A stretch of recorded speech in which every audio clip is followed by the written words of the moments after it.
What up, y'all? What up? What up? What up? How's everyone doing today? Got the another edition, I guess, if you will, of the Sunday Night Live Hangout.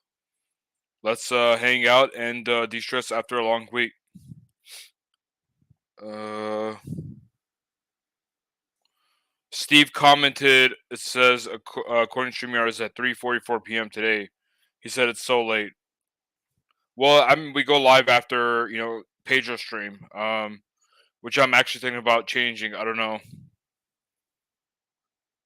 We'll see. I don't know. I'll keep you guys posted. Maybe we'll go before, or maybe we'll do it another day. I don't know. We'll see. But yeah, Steve goes to bed early, so right now it's 10:11 over where he's at. It's 9. Damn, I guess I gotta say it's 9:11 over here. Streamer is saying I have weak Wi-Fi connection, even though I haven't changed anything.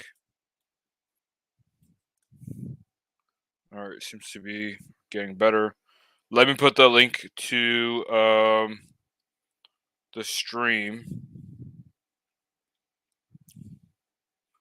and pin it so whoever wants to join can join. I just misspelled my own name. That's how long of a week it's been.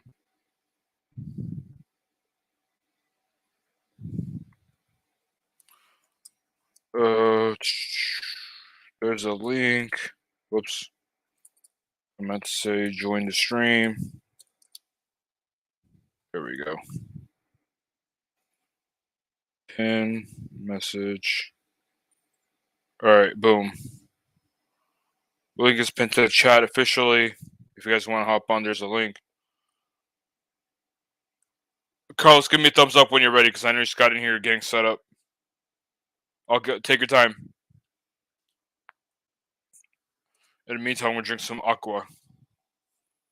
You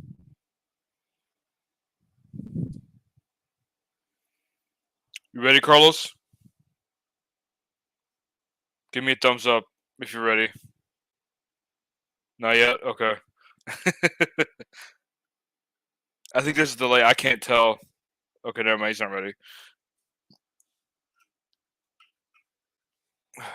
I didn't want to put him on before he was ready. Oh. Okay. All right, Carlos, I'm going to put you in. I'm going to add you in. Boom. Hey, John. Sorry I couldn't give you the thumbs up in YouTube. It's just that I closed YouTube in order to open StreamYard so it doesn't interfere with each other. You know what I mean? I didn't mean in the chat. I meant like literally a thumbs up. Oh, you could see me in the Yeah. backstage? I didn't know that. I thought like you had to add me first before you could tell at all or anything. No, you could see someone, but you can't hear them. Oh, yeah. Sorry, I'm a caveman with technology, so live and learn. All good, man. How are you? Good. In fact, I typed on the comment section thumbs up. I typed it up. That's hilarious.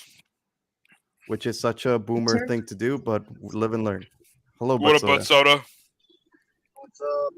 Out working. I find it awfully convenient that I randomly get a message that says, "Oh, the systems are down right now," when there was a big $5.50 peak payout because like the $3 and $2.50 overlap for half an hour. Sure. Honestly, if you didn't tell me that you were working, I wouldn't have known. If you didn't tell me that you were working, I wouldn't have known. I'm just being sarcastic. Well, you know it's Sunday, last day to earn, bud. Exactly. Out for the second 20-hour in a row. I'm losing my voice, though. I told you, man. You gotta lay off. You gotta lay off singing those country songs when you're drunk. Oh Lord. What's that one sound you do? What's that one sound you do? Yeet yeet. Yeet. That's not good for my throat.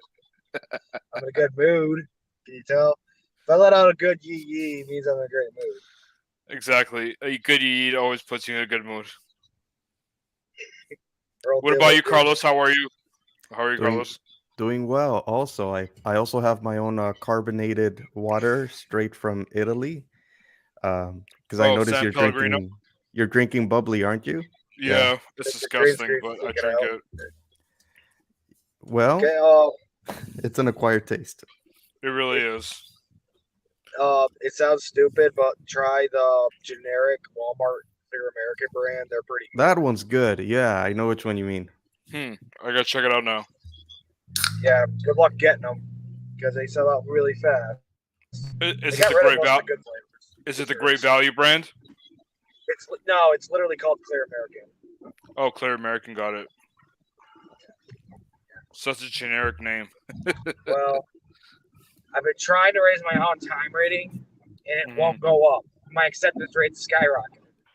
So I don't understand why my on-time's not going because I've been early, if anything, to tons of my orders. And so, like, part of it's you get there on time. The second part is you get a bigger boost if you're on time to the customer. So they don't count it against you if you're late because you're waiting at the store, but they do throw you a bone if you get there. Like I was 1 minute late to one today. Like, crap. 1 minute's not so bad. Or at least it shouldn't be. I just didn't get it. I hate that I arrived, but I didn't get it confirmed in time. And I don't know how their metric works versus like DoorDash. Like DoorDash, if you hit I'm arrived, it's considered you're on time. I see. Yeah, but by the way, John, I went to Jersey Mike's just to check out the menu. I just walked in to check out the menu. I was about to see if they have anything for my people. The veggie. Like, the veggie people. They're all like, okay. That's what it's called, the veggie. Or that's what's literally called? What it's I told you. I'm like, when you go, you can get the veggie. It's nothing but bread and vegetarian. There's one that's mushroom based, actually. So they have two that are vegetarian. One of them is mushroom based. That's the one I'm a little curious about. I must say that perhaps Subway has a little bit more veggie variety, but I am curious about that mushroom one that they announced when I walked in. I didn't purchase it, but I'm saving it for when I could meet up with you. But I'm happy that they have something. Dude, if you eat Jersey Mike's, you'll never have Subway again. Is that how it works? Yeah. Because, I mean, the quality of Jersey Mike's is so good, and Subway just tastes like an old man sandwich. Right. Okay, then. Looking forward to it. Nova Dasher says that. I mean, it's true. That's why. What up, DP? How you doing, man? We got Dasher Poppy in the house. What's going on? Yeah, I don't know if the notifications are not going out or people just don't want to come in. Or not want to come in, but they don't want to. I don't know. I'm guessing it's notifications. You're competing against YouTube itself. There's so many things that people can distract with themselves, like watching a dancing cat. So, that's true. That's the thing. Like, this platform is so cluttered. Well, when Pedro's live ended, whatever it suggests next. Well, like UDM stream, it suggested Driven Wild, and I watched two of his videos. Listen, two of his videos in a row. One was today's, and one was from the other day. Yo. He's honestly, really man, I'm burnt out on gig work content. I really am. Yeah. Oh, yeah. Dude, like, the reason I watched UDMs is because it was something positive, and Pedro's was just, is DoorDash stealing from us and customers again? It's like, really? We're doing this again? Like, I'm sick of negative BS and regurgitation. Like, enough. Well, I mean, in his defense, there's not much to talk about, so I guess you're just, trying to come up with a new topic. Well, something to progress. Okay, if it's not something that helps people progress or is positive in some form, like, it can be constructive. Mm-hmm. It can be considered negative, but if it helps people move on to bigger, better things, all the better. Like, what's profitable, what's not. Some markets you might have to weigh that a little more, because maybe DoorDash is the only app, or you're just locked out of all the other apps. That's where you would have to consider that $3 for a month, to stay out of like a high payout or some crap. But everyone lost their goddamn minds over $275, and now they're like, now we're just talking about Top Dasher right after that. I think it's a travesty to community as a whole. I mean, what would you like to see him talk about? Do you have any topics that you can suggest to him? Dive deeper into profitability, like because they skirt like it's not just him. A lot of gig tubers skirt around that, and like no, you got to have a serious discussion. What's profitable? What's not? And why aren't you trying to onboard all apps to your area? Why? Okay, here's how you research it. Here's how you do this. Things like that. Like I think a lot of UDMs beat it with a freaking bat and back. Well, I think more gig tubers should like research what's in your area. There might be an app in your area that's just local. Maybe it's the thing in your area. It's really good.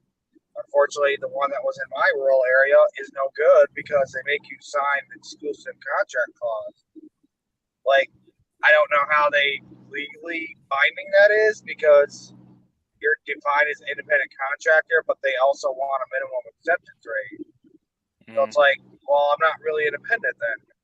You're not an independent contractor then. You can't tell me I can't do other apps. You can't tell me I can't decline whatever I want. What's going on, Jonathan? How you doing, man? I don't know if you're being sarcastic or if that's true. Carlos, let me ask you this: There was a driver in El Paso, Texas, said that he confronts customers to see why they didn't tip or how they ordered the thing. Would you ever? Because I know you did DoorDash for like a week or two. Would you ever knock on someone's door and ask them why they didn't tip? Well, I would say no right away because that's already beyond the responsibilities of the job itself. And so that's you as an individual person, as a private citizen, invading upon the time and privacy of another private citizen to ask about something that's inconsequential. Right. Because at that point, it's not so much about asking in order to really know the reason. I feel like it's almost like a confrontation. And I feel that in society in general, a lot of people are losing their maturity levels. It's really gone down to the point that I feel a lot of people nowadays are acting like middle schoolers. So well said, man. The reason the Fourth and Fifth Amendment got wrote and the Declaration of Independence was wrote the way it was wrote is because the founders believed in individuals' right to privacy. So yeah, I get they do it for content, but really just leave people the hell alone. Like it's immature, like you said, and like it's a waste of everyone's time. All we can try to do is educate people. Like if we get a stack and the first one ends up being $10 and the other one ends up being $4, and we find out that's no tip, this customer sitting there complaining. We see it's $4 before we drop it off. We don't know if it's a tip or not. But the customer complains to us like, "Oh man, I get bad drivers all the time," or "I get new drivers who just have no idea what they're doing." Well, do what I did. Educate, saying, "Hey, look, no offense. Please don't take offense. This is how it works. We're independent contractors. Your tip is a bid for my service." I didn't literally say the tip bid for your service, but I said in a more literal way, I'm like, if the suggested tip's less than 4, tip at least 4, because $6 is what the drivers look for. And if the suggested tip is more than that, just leave it alone. And your chances of getting a better driver are much more likely. I'm not saying every single time you're going to get better, but you're going to have overall better experience. Because the first thing the customer did for me, they sent me a text saying, "Can you even get on post?" Like, because these rookie dashers don't have a pass to get on the military base, and they don't know better yet. I made that mistake twice when I started, and like the second time I called support, had them cancel the order. Against my completion rate, I don't care. And I went straight over to the visitor center. And I'm like, "Listen, I keep getting these orders before drum. Let me on," and they did. Hi to the driven dad. Greetings and salutations. Aren't you supposed to be sleeping? I love it when you say greetings and salutations. I don't know why it cracks me up. Yeah, it threw you off when we did that live stream, like in person, when I said that. Yeah, I don't know why. I like it though. All The right. policy with solutions of in the building. Gotcha. Okay, cool. Sorry about soda. Um, well, I guess to add my thoughts on that No, topic, you're good. if people, are filming that confrontation about why didn't you tip me or something like that, then that's already filming someone else without permission, right? In order to make something go viral. So at that point, I really question the confronter's motivations. Is it to get revenge? Is it to, get likes and hits? And then the audience at that point, are they trying to find catharsis for like their own frustrations through watching that? Like, if you really think about it, it's a waste of everyone's time because whoever either tipped very low or didn't tip might be having a bad day and might be having bad economic times. You never know. Or the last dasher they had sucked, so they reduced the tip down. Right. So, I mean, I heard that nowadays people are generally not tipping as much as before, especially during the pandemic when people felt like delivery drivers were heroes. At this point, I don't think that perception is there anymore because the economy is opening up. So I think people in general are just not going to tip as much when they normalize these delivery services and sort of take them for granted because they're so common now. That's one point of view. Oh, I agree, man. Just I feel a lot of it is like there was some lady, someone was telling a story on UDM stream tonight. Like one lady's like, "Oh, I tipped $15 the last time because she believes in generous tipping, but the driver burnt her. It was during the busy hours, so it went to the available driver and it ended up being the crappy dasher. So like it was the stack, and it ended up being 450 on the stack. But oh yeah, I think it was UDM. UDM himself was telling the story, and he, she was like, "Oh man, you're so much better than the last driver. Right? That's the reason I'm sorry I didn't tip enough." Blah blah blah blah, and it's the fact that one person could ruin it for everyone else, and these people go and confront people at their door, or they order the same thing as a no tipper did and eat it in front of them. It's like, yeah, it's funny for a little bit, but then it's just so immature. It's so dumb. Like I saw like What up? one or two of those. What up, Let's Rock? How you Tiger doing, videos. man? Yeah, we're on early tonight. Yeah, and think about it. Are customers really going to feel like using that app again after being confronted that way? Is that going to raise the popularity of the app or What? of delivery drivers at all? That's something else to keep in mind. I mean, I could speak for myself as a consumer. I'm not a driver. I am a consumer. And as a consumer, I could tell you at least in my lifestyle, which I would say is probably not as common anymore. I would get delivery services if, I'm at my work and leaving the premises is not really an option. And it's sort of like a 42-hour shift where I have to be in those premises. I can't really leave. So, okay, I'll get a driver. But in my own personal life, because I'm blessed to live in such an area where so many restaurants are walking distance, I'll just walk to it, or my kitchen's right there. I'll grab something in the kitchen. So at some point, delivery services are not really for me unless they really are necessary. And at that point, well, I'll tip whatever the app, is suggesting. But I think, at the same time, depends on where you live. Like, you have to know your market, then people will depend on it more and more and more. Perhaps they're disabled or perhaps they're used to it, whatever the case is.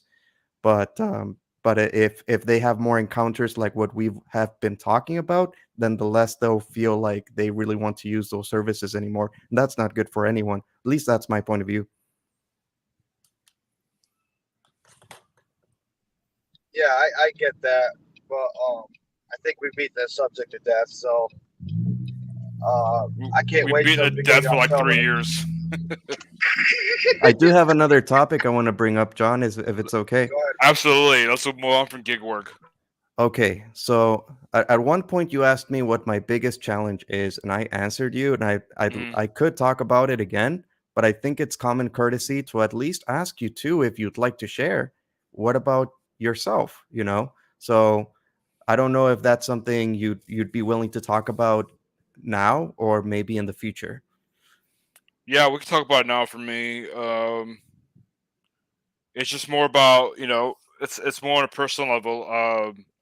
I've been setting boundaries in my life with people who I feel like aren't bringing value to my life, or at least are only looking in their best self interest instead of looking out for me as well. And I'm saying, hey, you know what? I'm setting boundaries, and I don't really want to maintain this friendship, or if we're gonna keep being friends, or if we're if I'm gonna have you in my life, this is how it's gonna be. And if you're not cool with it, then then it's okay. We can part ways. But yeah, I just because if you don't stick up for yourself, no one is going to stick up for you. I don't know how you Right. guys feel about that. You and I Right. think a lot alike, man. I tell That's you, one of the the people who in my life may initially got upset, but they'll come back weeks or months later and be like, "Hey, man, you were right." Go ahead, brother. yes. In addition to that, I think a couple of things could be true at once. Like looking back on people that are in your life, and I'm using the royal you, not specific. You realize that we all, living in an individualist world, we all have a certain level of selfishness. But of course, because we're humans, we also have a certain level of empathy too, which may manifest sometimes and sometimes not.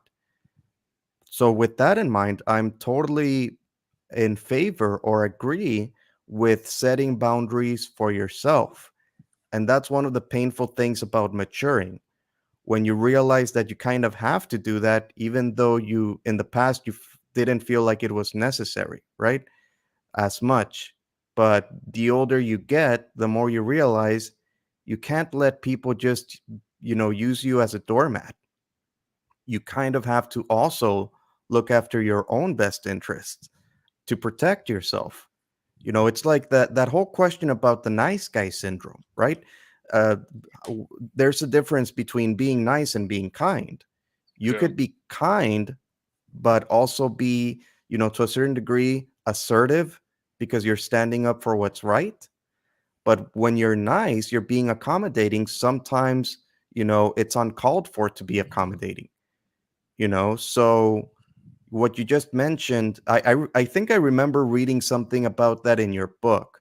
So I know it's something that's been in the back of your mind for a little while. probably chapter 6. There you go. You even know which page and chapter and stuff like that. I don't Uh, remember the page number. I think it's chapter 6.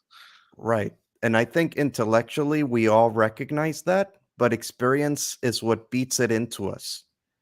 To the point where, with my own decisions, I could accommodate my life to make it convenient for others, for sure. Or I could pursue my own goals, which may or may not, in the grand scheme of things, also benefit society as a whole because you're reaching your potential, right? So at that point, I know it gets, kind of fuzzy, kind of philosophical, Hmm. but I guess just to keep it simple, I would say that what you're going through is common sense, but I would question whether it's necessary to just tell someone up front like, hey, these are the terms and conditions of our friendships. Do you agree or not? If not, then we can part ways. Like sometimes friendships start and end sort of organically, and you never know when they really started or ended, and that's just how life is. Unfortunately, it's like w- there's this one. If you guys know the Legend of Zelda series, in Majora's Mask, there is such an amazingly wise quote that the mask salesman says.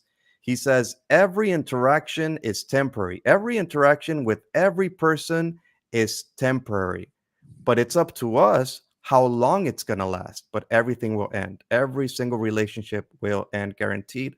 But it's up to us whether it ends sooner or later." And Yep, that's sort that's of like true. bittersweet. The wisdom of the Nintendo 64. Oh yes, good times. What's up, Jody? How you doing? I'm doing well. How are you? We got Rodney in the house. What's up, man? Hope you're doing well. We got Stephen K in the house. What's going on? How you doing? Stephen K says chapter 5 is that one to turn me off. Good vibes. I don't think you've even read that book. Read my book. That's funny. What up, Nova?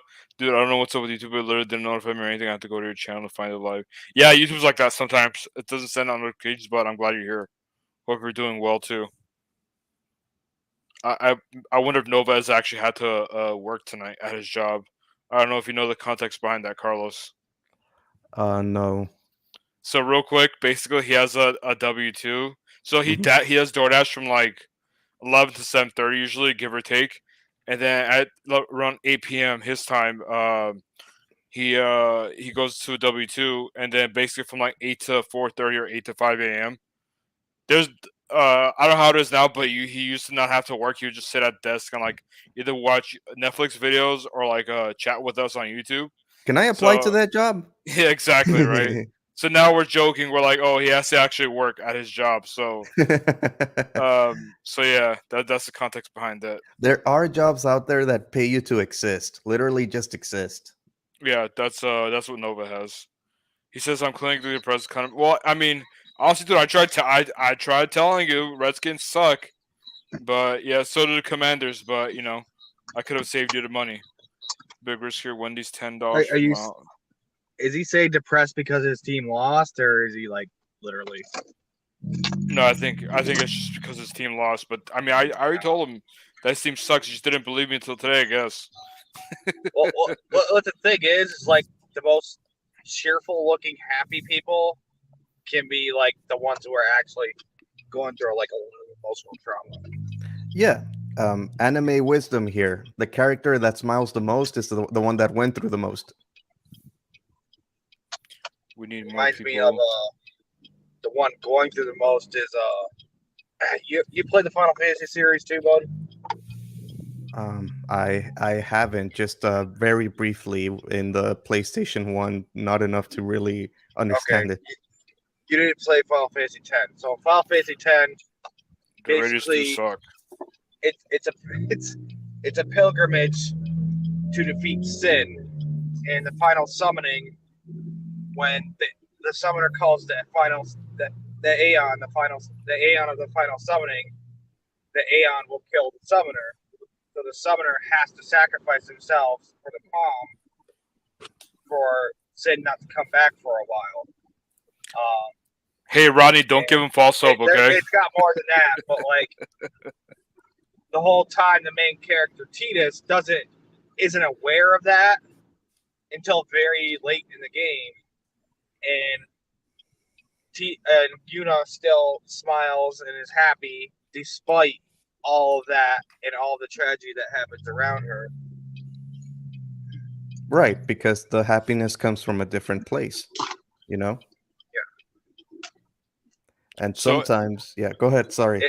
No, it's okay. So to semi-spoil the end of the game, to basically have Sid never come back, Tidus ends up having to sacrifice himself, and he basically hides it from Yuna, which is it's just irony because she was ready to sacrifice herself, and he ends up doing it because he was a dream of the faith, and the dream of the faith has to end defeat sin. If anyone in the comments or whatever knows what I'm talking about, you're probably as geeky as me. I think you're love your speaking Majora's French for a Mask. lot of us non-gamers. You're speaking French, but we could understand that the self-sacrifice trope is probably a symbol for the shedding of the ego. You destroy your ego in order to learn something greater, reach greater heights of enlightenment. Yeah. If you want a Final Fantasy game with a ton of self-sacrifice, play Final Fantasy 4. It's like every 5 seconds someone's sacrificing themselves. Maybe not permanently to death, but it's crazy. Okay, cool. Thanks for the suggestion. Baja Blast No. Club? No, but to answer your question, no, I'm actually fasting right now. That's why I'm drinking this bubbly. Sparkling water tastes like crap, man. I don't know how people drink it, but I actually have a special surprise that I'll probably unveil tomorrow regarding Baja Blast. Do you get a Baja Blast Zero? Do you have If I could find it, yeah. Otaku? It's so hard to find. Yeah, do you have a PSP by chance? Do I have a what? I was asking him if he had a PSP. KFC. PSP, Oh, PSP. PlayStation No, Portable, I no. guess. I haven't heard PSP in such a long time. Yeah, it's such a classic. Well, I think you can download it on PC too. The Final Fantasy IV Complete Collection. I think you'd enjoy that. Thanks for the suggestion. I'll keep it in Yeah, mind. I it's think really, really one of the easiest things for non-gamers is to just look at the walkthroughs on YouTube. Let somebody else play it, and let them do the work, and I'll watch the cutscenes and see what happens. I like doing that Exactly. for Star Wars games. Oh my gosh, it's as good as the movie sometimes. He somewhat ruins Rest in the peace to cutscenes, PSP. but Exactly. his Let's Plays are really good. If you got a 3DS, I recommend a game called Radiant Historia. It is phenomenal. I recommend you download it. Physical copies are stupid expensive. Thank you. Yeah. If you love Zelda, you'll love those games. Oh yeah. Thank you for the recommendation. I think I downloaded a game called The Song of Saya, which Never is heard of it. kind of like it's Japanese, so it's kind of a little bit underground. But Yeah. I heard it's pretty good. Jonathan says you guys at Wendy's is a hole. Well, again, that's what you get for doing fast food after 9 p.m. or fast food in general. Speaking of PSP, Hexus Force, HEXYZ. That's a really good one as well. Oh, Rodney, cool. yeah, I don't know. Sorry, Carlos. I was just gonna say that. I don't know where Dee went. She's a teacher, so she probably has to wake up early on Mondays, like Yost Malone. So hopefully she can join us one of these live streams someday. But yeah, I think when she was in here every Sunday night, she was on summer break. But yeah, her semester started, so it's busy. I'm sure Carlos can attest to that as well. Her avatar kind of reminds me of Miss Frizzle from the Magic School Bus. I don't know if that's That's what I was thinking about too. That's funny. I'm not the only one who thought about that. right. Yeah, with the blonde, tight hair, curly, like you said, frazzled. Yep. Jacksonville Jaguars, bro, please.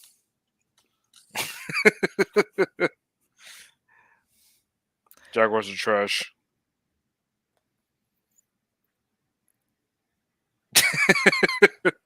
Let me see. Buzzo, did you watch any football today? No, I don't watch football, bro. I'm sorry. Oh, I didn't really? keep Oh, I up thought on you the did, NASCAR huh? race today. All I heard it was bad because the cars they were taking some pretty hard hits, and that's a big problem with the next gen car. Is the drivers are a lot more prone to injury versus like the last two gens of cars, which were based more around driver safety and why like Brian Newman designed a bar above the drivers. And for example, literally called the Newman bar because he's an engineer. And that's why he was able to recover in the hospital so quickly. And that was during the Rona Rona. So by the time rail racing actually came back, he was actually able to race again. Well, By the way, John, nice haircut. Thank you, appreciate it. I got it on Thursday, I believe.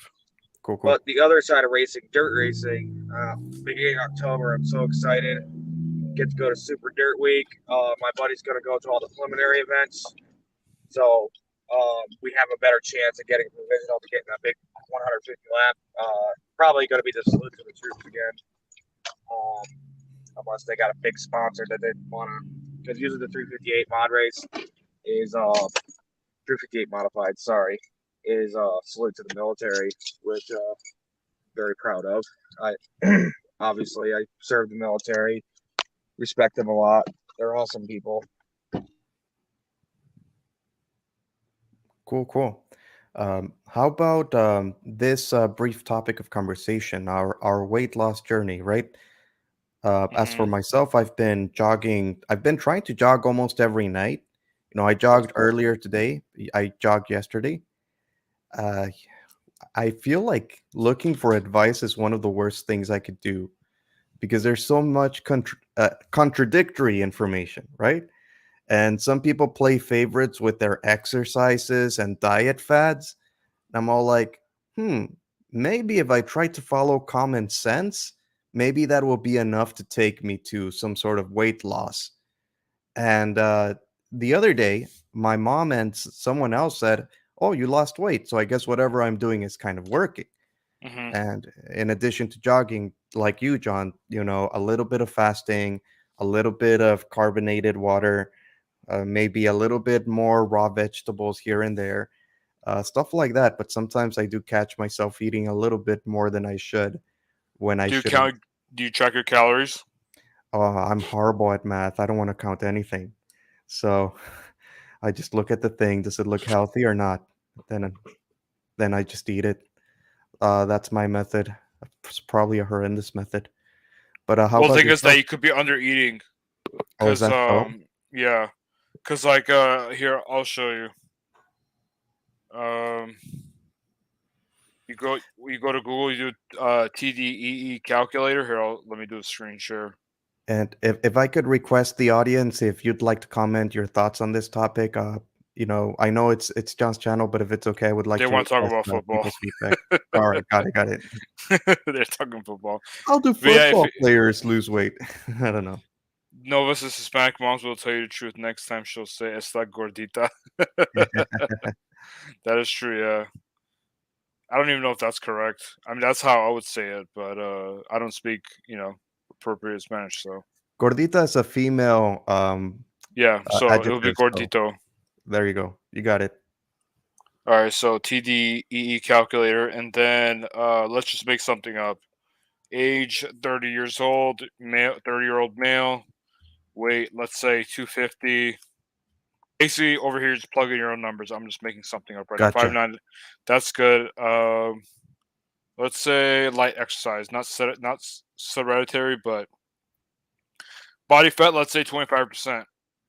Chunky boy. Just 260. 260 for the weight, male. Okay, so anyway, you put in your information. Obviously, you want to be honest here because if you're Yeah, not, you then want you're to get just accurate cheating numbers. yourself. Yeah. Exactly. So basically, just to maintain so this is like basically the minimum, or not the minimum, but this is the number that you don't want to go over. Basically, if you Mm, go over 3,100 calories, then you're overeating.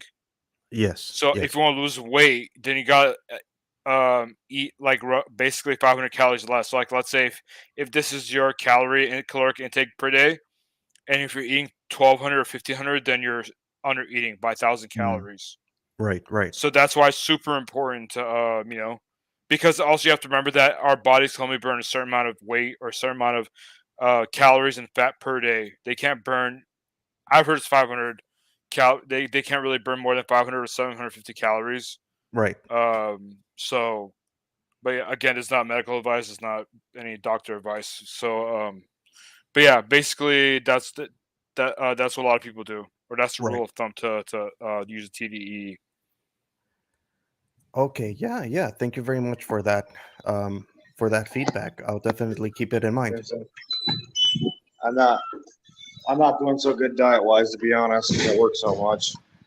I will Gotcha. say I have dieted in the past, and definitely don't go below 1,000 for me because I did like less than 800, like a little under 800 one day, and I got up the next morning and immediately blacked out. Oh, damn. Yeah, I got to be careful there. Hey Steven, I saw this comment. I didn't want to highlight it, but since you posted it again, just you don't need to post a comment twice or more than once. Yeah, it's really sad news, but at the same time, it's kind of depressing. So I'd rather not talk about it.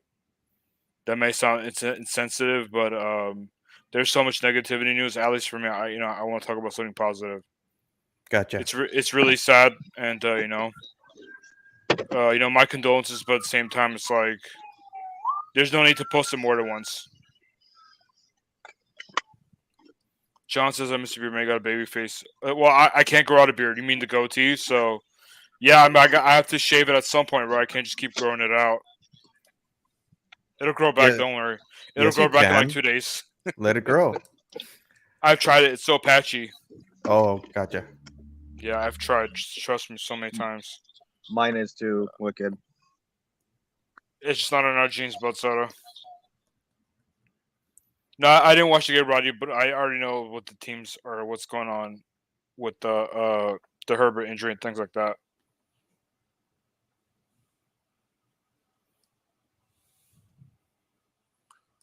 I burned fat by turning my steering was very pathetic. So shout out to the people. That's funny. You actually burn calories when you're walking from your car to the restaurant. That's why when I go to the mall or whenever I do a pickup, I try to park as far as I can Right. to get That extra makes steps sense. in. Yeah. Yeah.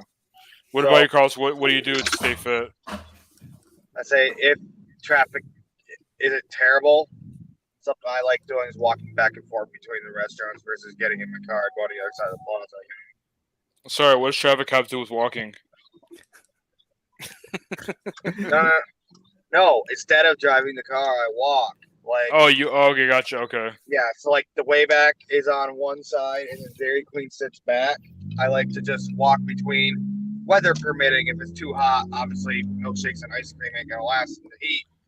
But if it's like 70s or 60s, I love walking versus getting in the car. Plus, I find it more annoying. So I have a question for you. Do you guys have crosswalks over there? Crosswalks? Yeah. Yes. No, I was asking about soda because I love Oh. he blamed it on traffic. We do, but like not where the restaurants and stuff are. Traffic's actually pretty bad right there. It's right beside the Walmart too. And I'll tell you, those people Gotcha. going into the Walmart, they don't care. They will literally run you over to get to freaking Walmart. Damn. All he had to do was Walmart, and like we already know Walmarts are crazy packed. Yeah.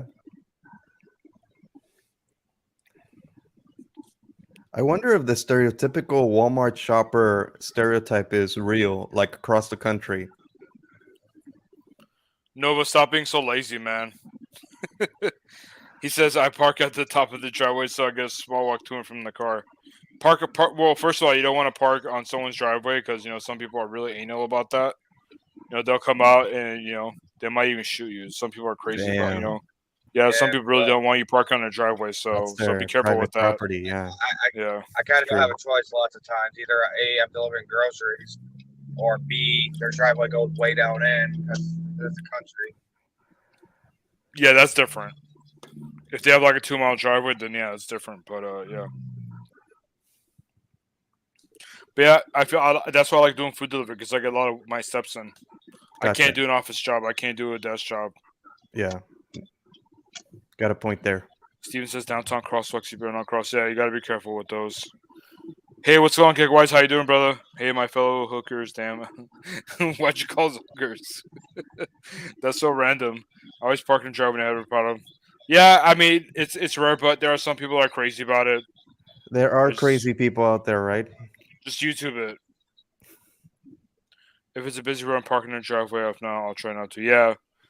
I mean, obviously, you have to read the room a little bit, but generally, I don't. I used to until someone basically cuts me out for parking in the driveway. I've heard a lot of drivers also say the same thing. Yes, the Walmart Apple Store 4 is real no go. Gotcha.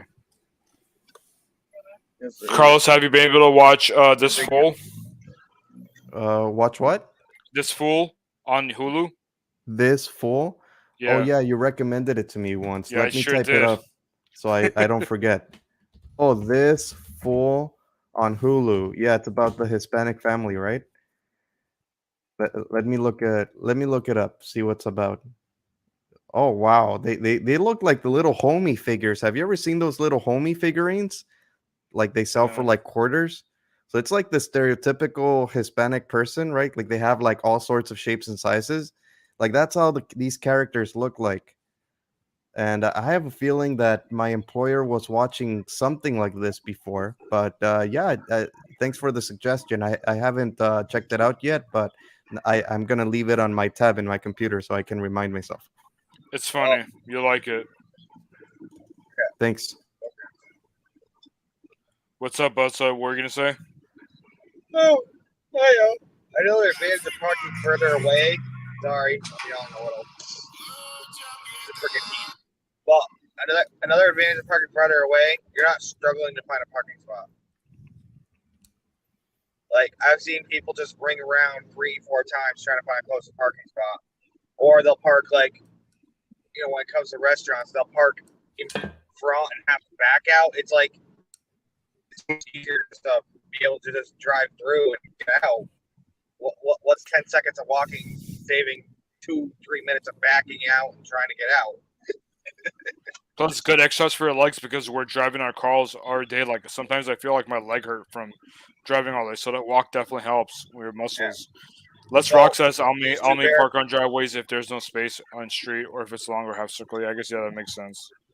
Nova Yeah, says your so homework, these- Carlos.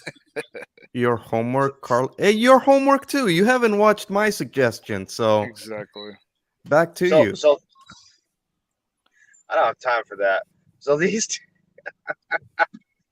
two barracks are next to each other. Nice. I'm going to park in the middle, walk to one, then walk back to my car, grab the other order, walk to the other one. I do that all the time with barracks next door to each other. Versus going to one, hopping in my car, going to the other one, getting out. Yeah, I just find it more to be a pain in the butt. Is this very exercise though? I get a lot of exercise in the military base. Yeah, and speaking of exercise, I have one request. And you can agree or not agree, John. Okay. So when we go to Jersey Mike's Mhm. and we do a live stream after that, Mhm. we're gonna live stream while walking to walk off that sub. Will that be fine? Okay, Duke. Nova style park almost up the driveway, and you'll get a couple steps and get back in the car. I don't know. I've We'll never decide tried. on the day of. We can go to Jersey Mike's, walk to Starbucks, and then live stream from Starbucks again. Okay, then. Yeah, we don't have Jersey Mike's. We don't have Jimmy John's. I've never got to try any of these places. Like I had Quiznos way back in the day, and we have a But so it's Subway. We going have to a 10K this month. local chain called Drex. God, they suck now. Gig, Butso, Gig West, you're gonna hit 10K this month. Gonna what? Oh, I'm trying. Let Yeah, me put it up. You say you're gonna hit 10K this month. I Nova might, says, I've "Damn, been Carlos tabulated. McCarty." He said, "Checkmate, I bitch." I only thought I was close because I know Tony's going for it, and then it's like, oh crap, I've been working all these extra hours to work for this car, pay double rent, pay all my loans, all that crap. So I think I'm pretty dang close, but I have nothing to show for it besides this crappy car. But it's a gig car. It gets me around, saves me on fuel. The investment's going to pay off in the long run. Just remember that cars are a depreciating asset, not an investment. That's right. Yeah. I can care less because this is a $1,500 car, and I'm looking at it. What I'm putting into it is that money's gonna come back to me. Not driving my truck around, not depreciating that anymore, and piling the miles on that poor thing. Not to mention the fuel savings alone. We got the homie Stable. How's it going, Stable? How you doing, sir? You haven't lived, but no, says Nova. Have you guys had this Quiznos torpedo sandwiches? I've never even heard of it. I know what's Quiznos, but I've never heard of torpedo sandwich. Haven't heard of it either. I don't even know if Quiznos still in business. Oh, everyone said I should try Jack in the Box or White Castle. Oh my god! It's like, I know those are stereotypical fast food chains. So it's like, Yeah. I'm really interested. A sandwich can get my attention more than a burger, though. Yeah. I'm not So- too crazy about Jack in the Box. I like the curly fries. Oh, so you're one of those people, Jonathan? I like those. People who use the handicap placard even though they're not handicapped? I hate you people. I remember a long time ago, if Kevin Harvick got a top 5, Arby's would have free curly fries on Mondays. So Gig that's wise when is I- careful. My $1,000 gig car took a shit. Yeah, that's why I don't buy cheap cars. Kind of gave up Yeah. on my cheap car already. He has How a- so, Carlos? Elaborate.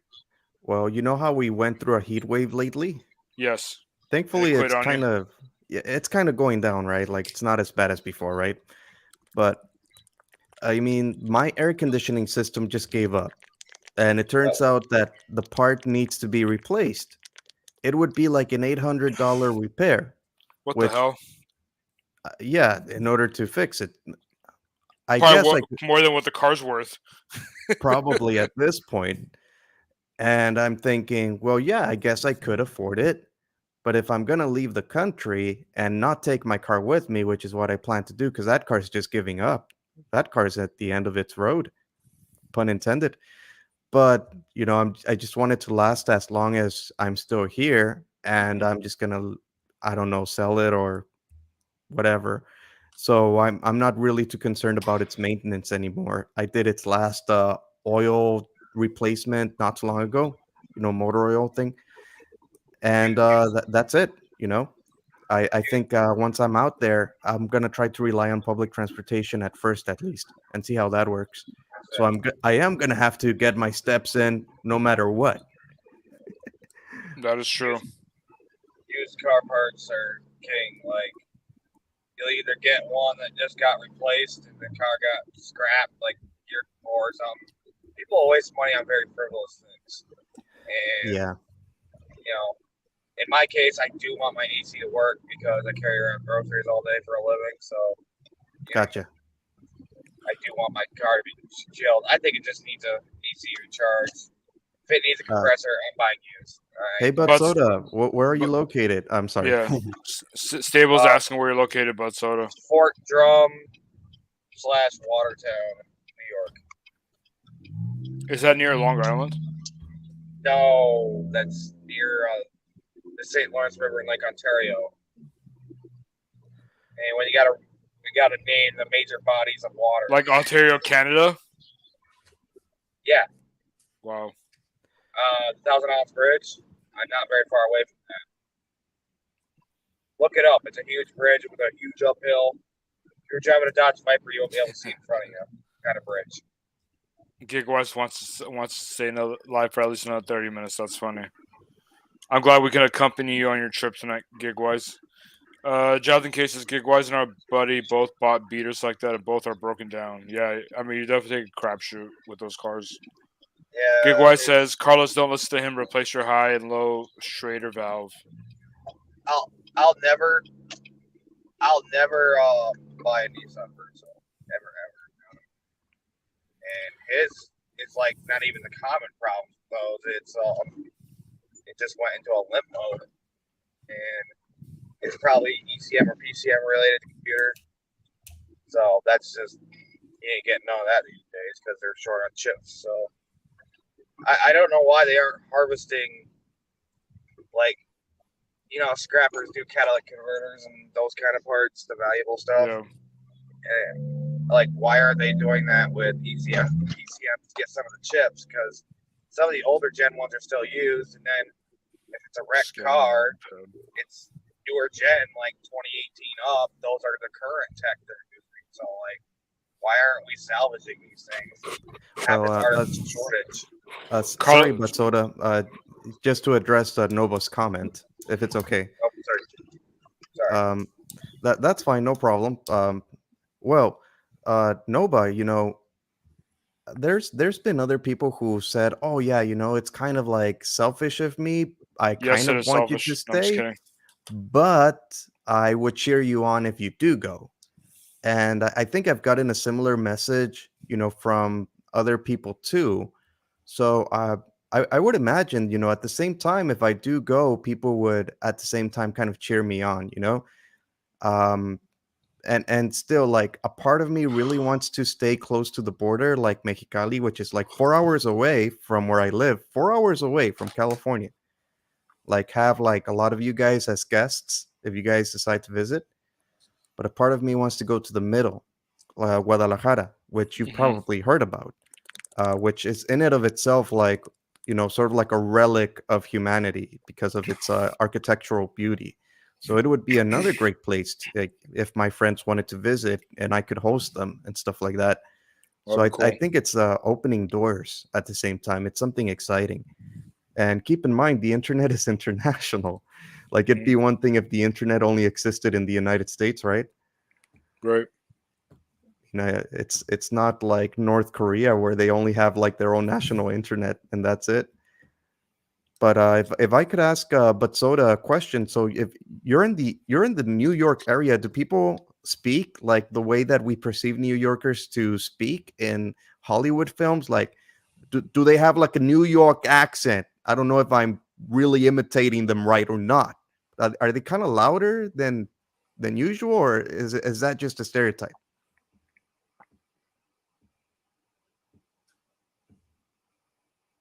He might be doing an order. Oh, gotcha. Rodney says my mom was born in Calexico. It's next to Mexico or Mexicali. Mexicali, Calexico is a sister town in the United States. Yeah. Mm-hmm. Regular spots they can't write me a parking ticket. Only. Sorry guys, just had a long day. I know I keep yawning. Oh, I understand, especially when you're fasting, It's more about the work. Oh, I see. Yes, had a long day with deliveries today. There's one guy who tried getting smart with me. His Oh, instructions damn. said he lived in a gated community, and he said in the instructions said, "Let me know when you're nearby so I can meet you at the gate." So I'm at the gate, and I'm like, I don't see anyone. I call him. I'm like, hey, I'm here and here. And he's like, no, you're at the wrong one. I'm like, okay, well, where's the other one? He explains. So I'm like, okay, I go there. He's not there either. I call him again. I'm like, hey, I'm here. And I'm like, you're not here again. You're not here at this one either. He's like, what, he's like, I don't understand how you're getting lost. Like, which part of my instructions do you not understand? That's when I was just like, I was like, I was like, I was just gonna cancel the order. That kind of rubbed me the wrong way. It's like, bro, like, you better not talk to me like that. And I and then absolutely abhor that. yeah, I wanted to curse him out, but anyway, I kept my cool. And then anyway, long story short, he gives me more instructions, and he ends up giving me instructions to the house. I don't know why his instructions said meet me at the gate because I dropped it off at his house, which is where my GPS was taking me to begin with. So, and then later, and then after I dropped it off, it showed 0 tip, and I'm like, why am I not surprised? Like this stupid mf'er, you know, uh, talk to me this way. He even tips, so there's a correlation. Well, I'm sorry you had to go through that. That's just unacceptable. We got Joe Star in the house. What's going on? Boing. Oh, I thought I said boring. Boing. I don't know. Boing. Boing. I know what it means, but I don't know what he's referring to. But glad to see you here, Joe. Hope you're doing well, man. Let's see. Chat's flying. Nova says those are the worst humans, man. Yeah, they really are. Didn't tip, it's like, bro, like, don't make me shove this. Don't make me shove this Little Caesars pizza up your, you know what? It's like treating people like they're servants. That's ridiculous. Exactly. People who don't tip have that mentality. They think they're entitled to food delivery, and they're really not. That's Right. why I like doing the catering or the large orders because people tip and they're so generous. Like Yeah. they no matter what obstacle you go through, they're very understanding. So yeah. Right.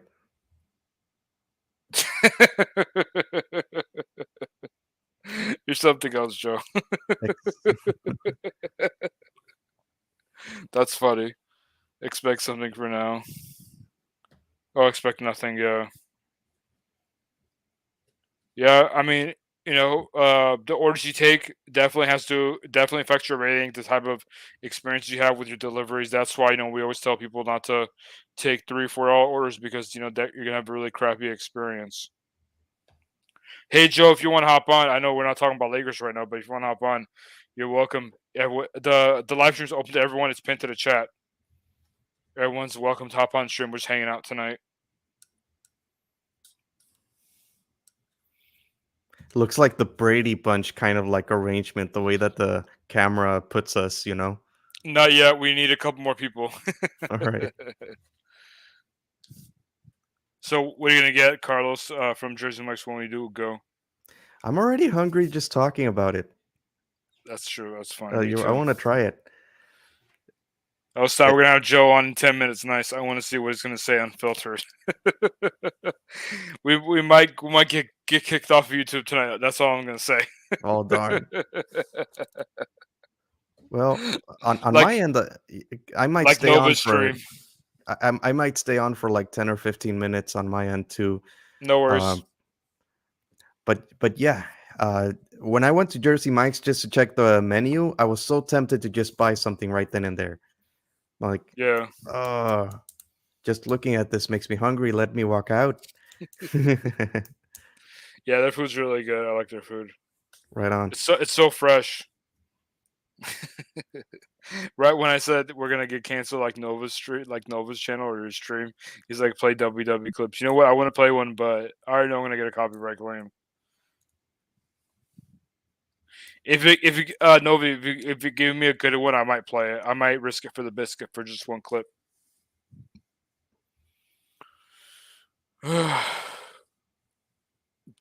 How was your week, Carlos? Or do you have anything planned? Or do you have anything fun planned for the holidays or the upcoming holidays? Um, well, I'll answer your first question first. I used to tutor the kids of the restaurant owner of the Green Olive in Downey, Mm-hmm. and they also own the Olive Bistro.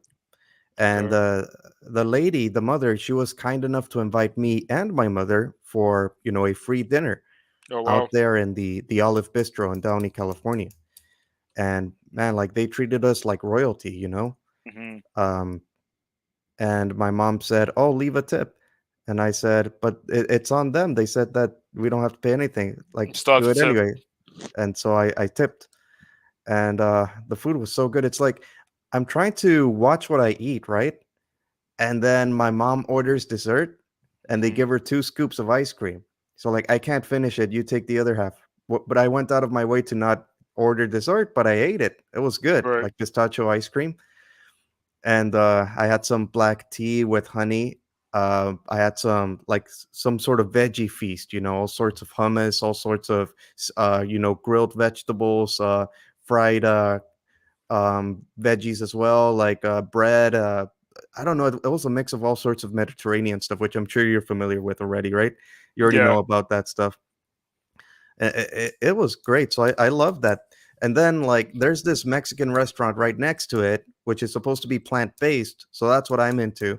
I'm all like, I got to try this place, in the future. So Mm-hmm. it was a good week. As for my plans for the holiday, well, I'm looking forward for Halloween. There's Mm-hmm. something about the Halloween spirit that I really like. And Thanksgiving, uh, Christmas. I just feel like a kid again sometimes when these holidays come. How about you? Yeah, I'm looking forward to the holidays without the stress of the Rona. I know it still exists, but I feel like it's not as prevalent as it was in years past. Right, that's right. If I could ask Nova, I know you might be busy or not busy or watching or not watching Nova. He's Like, not busy. do you ever go to Peru for the holidays? Like, how's it like? Just curious if you want to Or comment on Japan. that. Or Japan. Are you half Japanese, Nova? He is. Really? Half Yeah. Japanese, half Peruvian? I think he said his dad was Japanese. Wow. Are you related to that one president from Peru? What was his name? Fujimori? I I'm half joking, half not joking. Anyway, don't think you're but yeah, joking at all. just What's the name of the president of the Philippines? Duarte. Duarte, yeah. Yeah, Duarte. Yeah, he seems like one crazy mf'er. Oh hell yeah, yeah. He's crazy, but he's popular too. I think in some segments. Yeah, Some people just really want a crazy leader, but that's a topic for another day. Like we don't want to get demonetized. yeah, exactly. Do you know who Rick Caruso is? The guy who's running for mayor. Mayor for LA? Yeah, No. What's he about? I don't know what his like policies and what he stands for and stuff. But my dad met him the other day. Oh yeah. Yeah, because I guess he's in an area where my dad was working. So yeah, he met him. Wow, that's pretty cool. It's like a mini celebrity kind of a thing. I saw Antonio Viragosa once. What up, Joe? Good evening, gentlemen. How's it going, sir? My plan wasn't to get on. I've already been on for a couple hours, but I thought I'd bust John's balls a little bit. I'll tell you what. I always bust your balls. That's why. So Glad to see you here. Thanks for joining. thank you for having me. What's the tonight's commentary? We're just shooting the shit, to be honest. Yeah. Yeah. Yeah, we're being. That's what geeking these out Sunday really streams about for. So what's the main topic? Nothing. We were talking about NFL earlier. If you want to talk about the NFL. Yeah, it was a good day today. We saw a lot of surprise wins. Indy beating KC was. Boy, Eric Bieniemy arguing with Patrick Mahomes was kind of interesting. I wasn't expecting that. Usually those guys are pretty cool, but losing will do that to you. I think San Francisco Denver game should have. I don't know what San Francisco is going to do. You get so much commentary during the week that's complete BS, and then you watch the games and you're like, what? Does anybody do their homework here? Like, how the hell did propping up Garoppolo like he was Joe Montana? And I'm like, can you wait till the game starts? Guy's got a reconstructive shoulder. He's going to probably be tentative a little bit, and he was making terrible passes, and then he pulled out an Orlovsky in the end zone and actually stepped out without even knowing he was stepping out. Mm-hmm. That's usually fear. Fear does that when you're not focused. Did you watch the Green Bay Tampa Bay game? Yeah, Tom Brady, as great as he can't. You knew he was going to score on that drive, and they would have hit the 2-point conversion on that first attempt, except they didn't have any timeouts and they couldn't get the playoff in time. And that's that 13 days he had off. Mm-hmm. That's what created that. And that the little here you have the greatest quarterback of our time. Mm-hmm. You're out 13 days and you're out, and it's that's what happens. This sports, this profession, especially in football, timing is you get off that timing for a second and you're done. You have to come back. You have to come back in such a way where you almost like you have to start over. You'd never even done it before. Right. Nova says Jimmy G tried his hardest to win the game away. And he did. We got Jeff saying, how about the Raiders? Bro, please. The Raiders. Well, the Raiders, unfortunately, the Raiders are just – they're not the Lions, but you could say over the last 20 years, they're just not a well-run organization, similar to the Lions. No, same thing with the Bears. Bears got a little bit of a cushion here and there, like in between, like when Lovie Smith took them to the Super Bowl with Rex Grossman.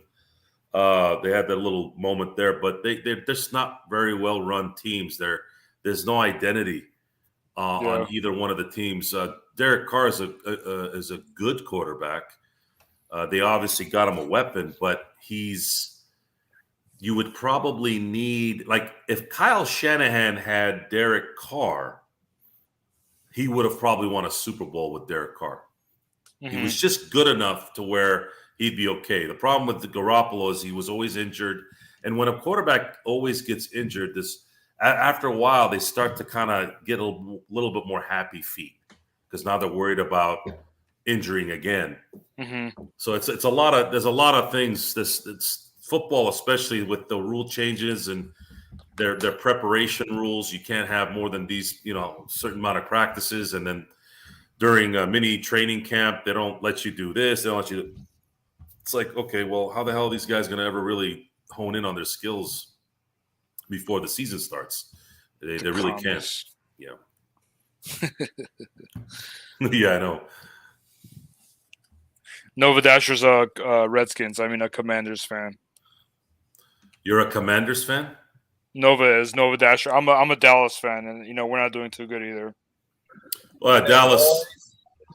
Dallas is a whole new story. I don't know. I think you heard me talk about Jerry Jones on Lakers Fast Break, right? No, I missed it. I was in and out. Yeah, so that one is the worst one because here you have a team that's the most valued team on the planet. Yep. Probably the best businessman that's ever owned a team in the NFL. Problem is he's a cancer to winning. Because he's a micromanager. He's not. It's not only just that. He does not. His insecurity, his inferiority complex is a detriment to winning. He will not come to the realization that Ezekiel Elliott is no longer of value for what you think he is.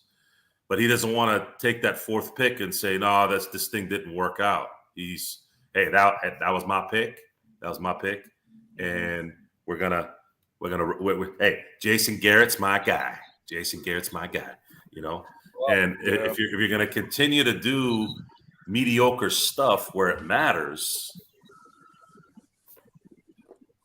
I mean that in sports, winning matters. Money doesn't matter. That team could be worth $40 billion. Are they going to get to the NFC Championship game? When was the last time? Oh, that's right, 1996 against Green Bay. That was the last time Dallas has been in an NFC Championship game.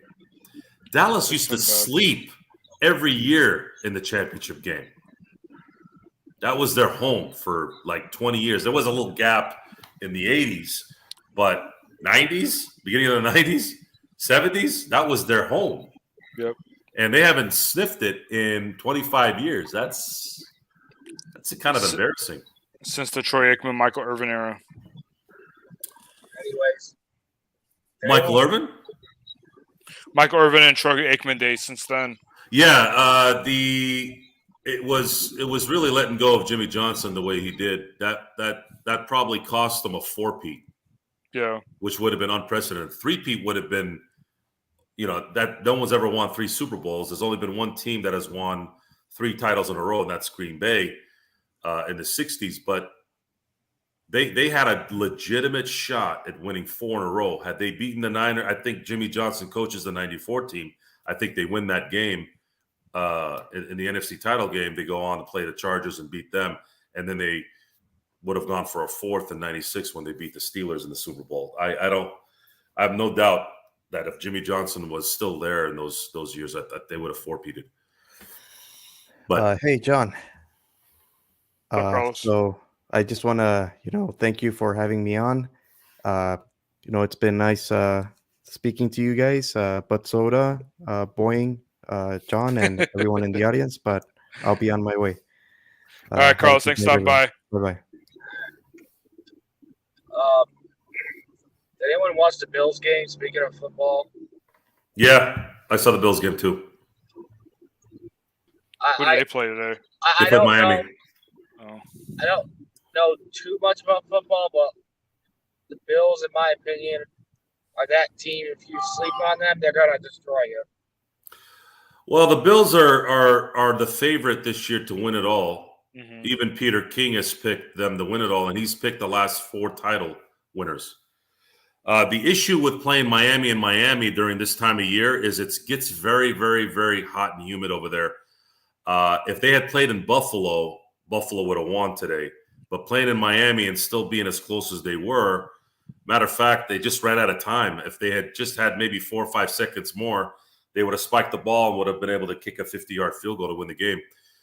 Bills are very good. Just because they lost today doesn't mean much in the grand scheme of things. But Miami is showing that they've got a nice team, and I'm happy for Tua, because I think in this day and age of what have you done for me in the last 14 seconds, boy, Yeah, it's like, dude, let these guys, let these guys develop. Geez, let them make some mistakes. Tua had been battling injuries since Alabama, and the second he does something, it's this. And now they're coming after him because they said that they circumvent the concussion protocol. And I'm just like, man, if they had lost, would you really be asking this question?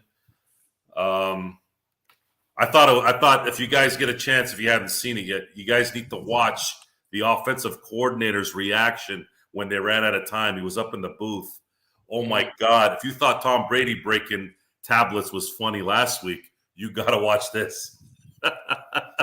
Was it the Bills OC? Yeah.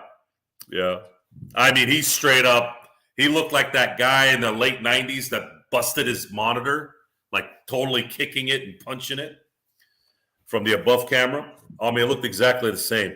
And there were one of the assistants, he didn't even look. He just stood there looking straight, knowing what was going on over there. We can play it right now. Go ahead. Let's do the play-by-play. Let's do it. Josh Tate monetize this. pressured, gets away from it, Fires a short one. This one caught by Isaiah McKenzie trying to head down a McKenzie should have went bounds. out here. And I don't know why McKenzie is he- brought down. You got to get up and spike immediately. 5 seconds, 4 seconds, 3 seconds. They're running out of time. 1 second. That's it. Ball game. Wow. Game is over. And the Bills suffer their first loss of 2022. McKenzie could not get out of bounds to stop it, and the Bills were slow to get back to the line of scrimmage. And this one ends with a Buffalo loss. Man, that was quite the game. Yes, it was. I don't know where to begin with that one. Yeah, 21-19 the final. The Dolphins and the Bills their first loss, and the Dolphins move into first place in the AFC East. Bills' first loss here in 8 games. Yes, they were shorthanded, Holy but shit. they had a chance down. That's funny. Oh, man. Yeah, you know what they're going to be doing for drills? Oh, yeah. Get that snap quick. They don't do that stuff anymore, man. Now the inmates run the asylum. They don't want to practice. They don't practice. Exactly. And for those of you who don't know, that's one of the owners said that a couple of seasons ago, right? I forgot which owner it was, which team. Yeah, owners can't say that anymore because apparently it's derogatory. So we can say it because I don't give a shit. Well, Exactly. I don't know. There's a whole watching the other teams practice was cheating. I don't understand that. The cheating part, I don't know. How is watching someone practice? Okay, you're watching what plays they do. I get that, but couldn't any Joe Schmo who had season passes go watch practice and do the same thing? Who knows? I used to listen in on the counts when I was playing defense. I'd listen to the huddle. If they said it loud enough, I'd be able to hear the count, and then I'd have about a half a second head start when I would rush the quarterback, and it became an asset sometimes. But I think the next level stuff is what bothers people, like what the Astros did with the Dodgers. Yeah. You know, if sign stealing is part of the game, like you as a pitcher and as a catcher you have to know that they could be watching. The guy at second could be watching. If you're stealing signs like that, that's fine. But what they were doing was they were recording from the outfield and relaying the information to the dugout and then hitting the trash cans. And when they went back, Game 5 was the real backbreaker for the Dodgers in that series. Kershaw had pitched a gem in Game 1. The Dodgers scored 7 runs for Kershaw before that onslaught that turned out to be a 15-14 game. And what they did was they found out that the final score, there wasn't one curveball swung on the entire game. I think they said there was 52 curveballs that he pitched, not one swing on the curveball. That's how dialed in they were that day at that stadium in calling the pitches. And that ended up costing them the World Series. They win Game 5, they go home 3-2. They win Game 6, it's over. So yeah, I'm gonna play this video real quick of Patrick Mahomes and Eric and me arguing. There. Game still in commercial break, the live games. Let's go back to this moment. Right before halftime, Eric Bieniemy and Patrick Mahomes got into a little bit of a sideline argument about the play calling before the half. Mahomes thought they could have gotten into field goal range, I believe was the case. Bieniemy trying to calm him down. The cameras come in, and so did Andy Reid to separate them. You'll see Big Red come in and say, okay, let's go in the locker room here. After the game, which was a loss by Kansas City, Patrick Mahomes talked about the confrontation. At the end of the day, I wanted to go try to score. I mean, that's just who I am. We were in a tough situation. I believe it was like second or third and 20 or something like that. And probably the smart decision was to just take it. We had got the ball at a half. Let's just go to halftime. But I'm always gonna be wanting to score. And I mean, I pretty much just said, let me have a chance at it. And then he was just like, let's get back in our locker room and we'll get something going for the next half. And I guess I don't know if that's an altercation, but I mean that was the end of the conversation.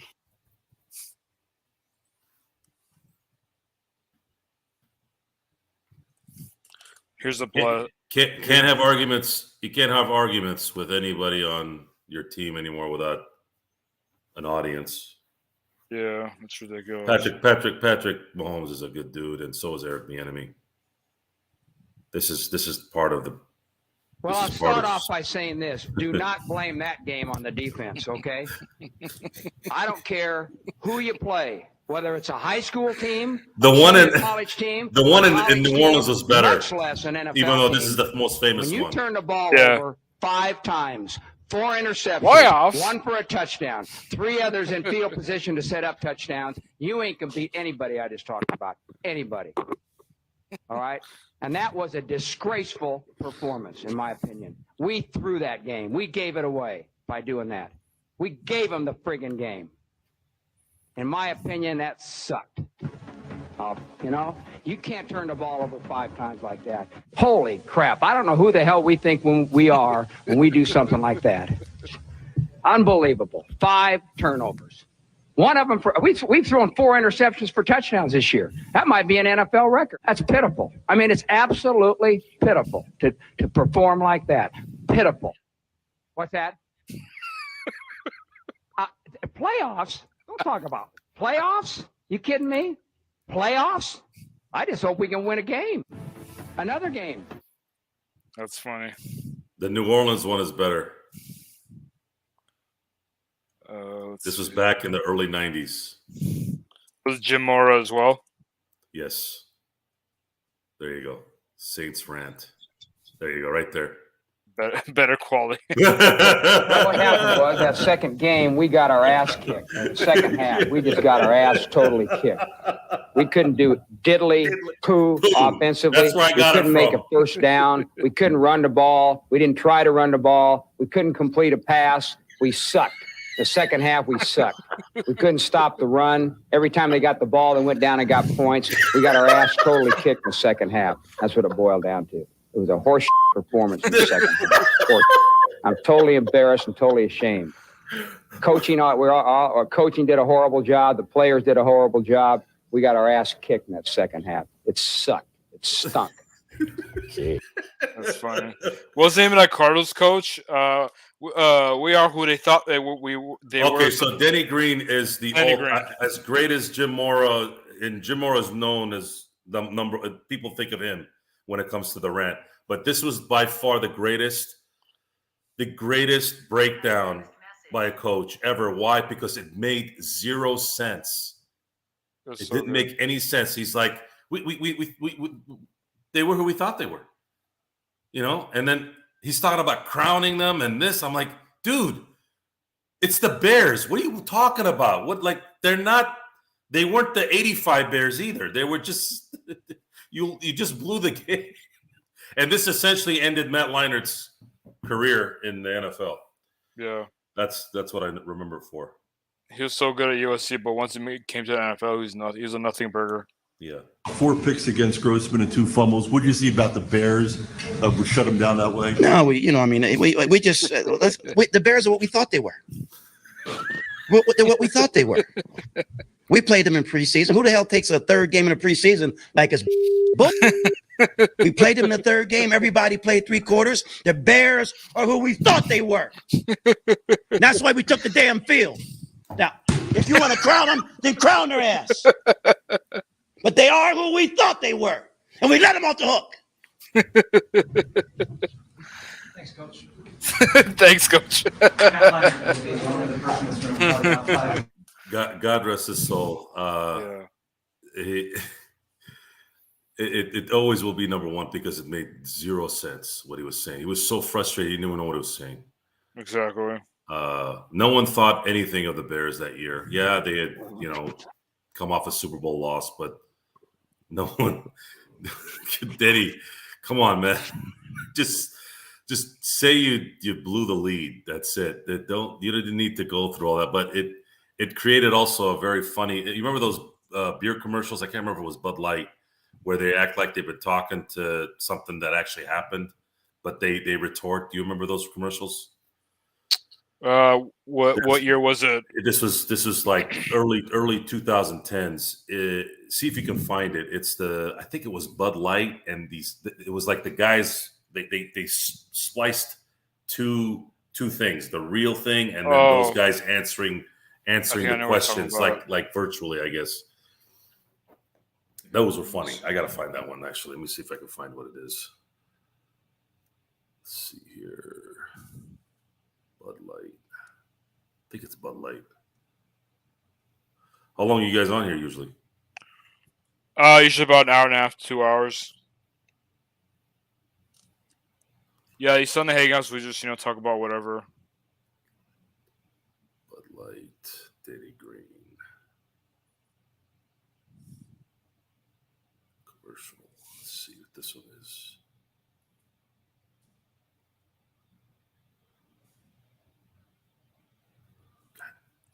I found a good nugget. It's not the one you're talking about, but it's a good one. I think it's Coors Light.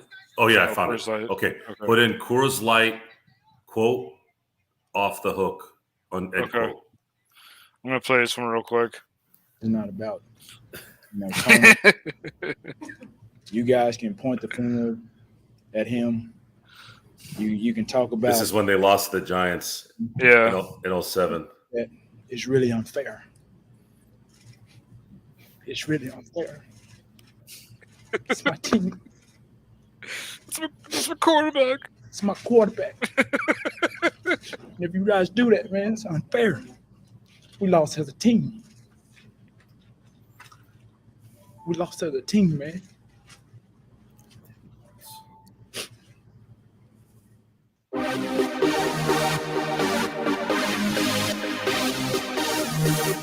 You said Coors Light off the hook? Yeah. Coors Light off the hook. Boom, there you go. Oh, hey, Coach! Those guys just took Oh, yeah, I remember these. Refreshing Coors Light. Who do they think they are? They are who we thought they were. They are who you thought they were? Well, who do you think they were? They are who we thought they were. Okay. Well, if you knew who they were, why didn't you stop them? We let them off the hook. Yeah, I remember these. What year was that? It says 12 years ago. So yeah, 2010. You're right. That's crazy. Oh, that's right. Romeo Crennel. I don't Coach Romeo! These Coors Light cold activated cans just told me the beer's cold. Yeah, they told me they were excited and they were happy. Wait, the cold activated cans told you they were happy? Sure. Did the cans tell you anything else? They said congratulations.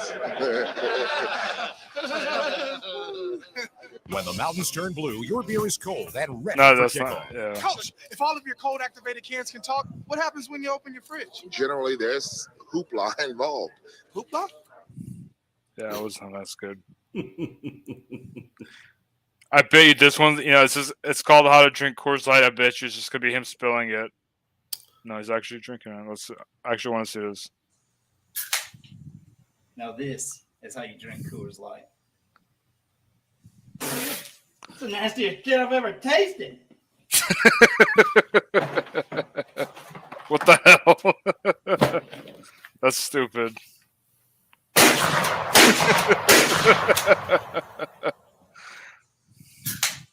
You know what? You know what's funnier than that? What? He probably paid for that. He did, yeah. He also took a sip of it. That's just as dumb. I would have been impressed if he threw the can and he just shot it while the can was in the air. I would love for you to buy what I sell and shoot it because you already gave me money for it. Exactly. Free product placement and revenue. So what else you got, Johnny? Besides busting my balls on Lakers ball. On Lakers fast break. Lakers fast break, yeah. What's going on, Julia? How are you? Just gonna saying what's up real quick to everyone's coming in. Daniel, what's going on, Daniel? Herm Edwards. Yeah, Herm Edwards he's a good one. Play to win the game.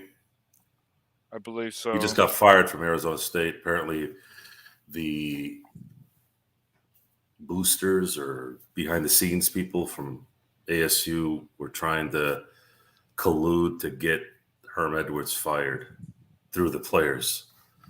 That sounds like BS.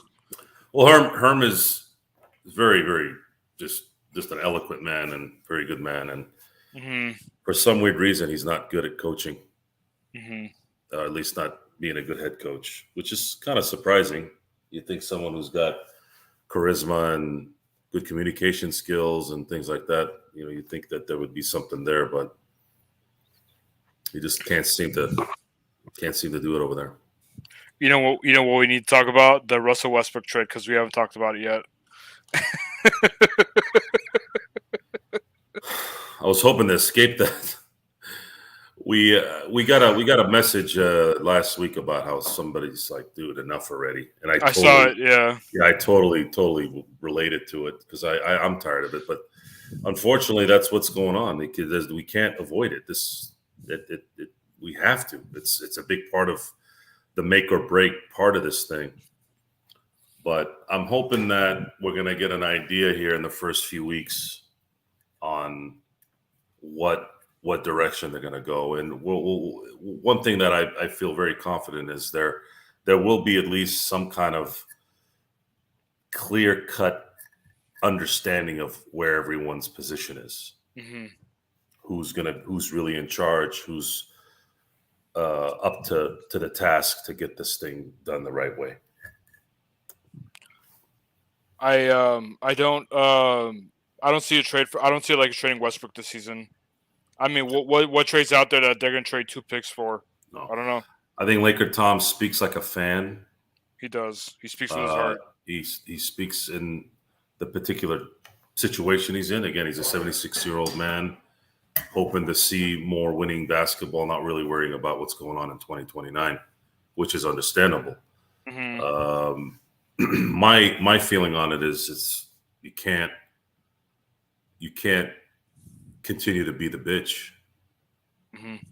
And that's what the Lakers have been since Magic traded Muscala for, oh my God, the Zubac trade. The Zubac trade, yeah. I still to this day don't know what the hell was going on there. You can blame it on Magic, but maybe Rob allowed it to happen to sabotage him, to backstab him. And if that's the kind of stuff that was going on, that I'm just speculating. That's not what I heard happen. But if those are the kind of things that you do to do that, that's. I think the Taylor Horton Tucker trade for Pat Bev was worse this year. Well, it was worse because it compounded the fact that we chose THT last year over Caruso. Exactly. Had we not done that, we'd have Caruso right now. Yeah. That's the burner. We not only sacrificed one of our up-and-coming really good glue guys and at that time I agreed with it. If this guy's got some potential to be somebody that's, maybe not a star, but a very good, let's say 6th man of the year type candidate, like a Jordan Clarkson. I said, anytime you can get a late 2nd round pick that can do that, yeah, at 20 years old, at 21, hey, there's only good things that can go from that. But the fact that they put him in the worst position possible on top of that, that wasn't his fault that he wasn't playing well last year. He didn't play well because you turned him into a spot-up shooter. That's not his game. His game is to control the ball. So bad coaching, bad environment, bad just overall everything. And on top of that, you jettison him for a mouth that I'm just not a big fan of. And then you now realize that you just traded the guy that you chose over the guy that the town loved and was a staple on this team. The headband. He had to wear that headband. He had a really bad shape up there and bad color. Caruso, like an egg. His head was shaped like an egg. Yeah, Caruso. There's some guys that are fortunate that their skull is shaped a certain way to be bald. The bald mamba. Yep, there we go. Caruso was born. He was not in any way born to be bald. It's so unfortunate. his baldness was bad too. Like he balded terribly. Balded terribly. His bald head is terrible. So that headband kind of took away a little bit of that because I kind of felt bad. He in no way looks like his head. You know how some people, look like what they are. Caruso's got a lot of charisma. He's smart. He's got a little bit of swag. And then you see this guy walking around, and they would make fun of him, and I felt bad. I felt really bad for him, and I think he knew. He started hearing a little bit. I think that's why he put his headband on. Yeah, the thing with go ahead. No, I was just gonna say he was the Kurt Rambis of this era. Mm-hmm. I mean, that's who he was. That's a good comp. He really was. The like stamp was that Game 7 against Miami when Fogel put him in the starting lineup. That first half defense with him there was the death shot on Miami. Granted, AD played like a man possessed, but by having Caruso be just as effective at the perimeter, it made his job much easier, and it was some of the most beautiful defense I've ever seen. I think watching the Pistons, watching the Spurs over the last 30 years play defense, watching the Lakers in Game 7 in 2010 play against Boston. I've seen some really good sets in my time, and that was one of them. That was definitely one of them. Really pretty. People don't really pay attention to defense too much. You should pay attention, especially in basketball. But that's one of those things where when I'm watching on the left instead of the right, it's pretty phenomenal when you actually identify what's going on. It's beautiful basketball. Yeah, I agree. Have you had a chance to kind of like look into this this whole situation about Ime Udoka and like how he's being suspended but not fired? Well, they had rules. This is a team rule, and I thought some of the stuff that came out about it was really bad. Like I think Stephen A. Smith mentioned something that I was just like, dude, can I curse on this show? Yeah, occasionally, yeah. Okay, I'm not gonna curse then. You're an effing idiot. I said, This is a team rule. And this seems a lot deeper than what has come out. I read that the husband ratted them out, the lady's husband. Right. That's really bad, which tells me, again, this is just my common sense reaction to this. My guess is that husband might have made a massive issue and pissed off that the ownership and management. So it's a team rule, folks, and it's a rule I would have had myself if I was running a company with 30, 40, 50 employees. I had actually talked about it a few months ago about it too. I said we would not have any. I know people meet each other at work, and there's a lot of good stories behind that, but there would be rigorous rules on that. It would be my only rule, really, because when it comes to a relationship, that it just becomes a problem just strictly from interpretation from the two people involved. Someone will say this, someone will say that. Then I got to sit there and listen to two idiots talk that can't handle it themselves. And I don't believe it would be one of those things where I don't believe any of you, even if you're telling the truth or you're telling the truth. I don't care. You guys are buffoons. Get out of my office. Don't ever come back. So I could totally relate to what the Celtics did. And suspending him for the year is part of their policy. This is not about what he looks like, you dumb idiot. Like, this is the stuff that really pisses me off. This is a clear-cut thing that's going on here. This is not some behind the, whatever. Well, what about Phil Jackson and Jeannie Buss? I'm like, Jared Dr. Buss didn't have that freaking rule, you dumb idiot. The Boston Celtics have the rule. You ever been to New York? You ever watched the Yankees? Have you noticed the Yankees don't have any facial hair? I've never noticed. You know why? You know why? Because it's their policy. Okay, each team has a policy. Each company has policies not to do things. You don't listen to those, your butt gets penalized. And it just, so as far as what I got out of this is, if I am Udoka, the classy thing to do here after all this is to wait out the year and come back. Yeah. Let them fire you. Let them fire you, and then if they fire you, then you're it is what it is. But I would take my medicine. I thought his quote about what's happened and that's it was good. It was simple and easy. Sit out the year, do your thing, and then come back next year. But I don't know. I mean, how do you discipline a team then if you're not disciplined yourself? So that's something the Celtics management's going to have to think about. That's true. I don't know if they'll fire him unless it becomes a big PR nightmare. It's funny because the very first job that I worked, the store manager was dating the HR manager, which I thought was ironic because you know how like dating's like a HR thing. I thought that was pretty funny. But what were you gonna say? Yeah, there's this there's one thing though that might not be as bad of a problem. Would be a lot of these guys probably have other activities going on that are similar in their personal lives, so it might not be as they might even think, hey, this guy's just like us. Right. So it might actually not be as bad in terms of this particular situation. But if he had gotten a DUI and something like that, then that's where that becomes a problem. It's unfortunate, this world. If you look at it from the simple side of things, men will sacrifice their careers, their money, their families, their friends for the libido. And I think in the end, that's what balances the world. That's the balance. There is something out there that they will risk.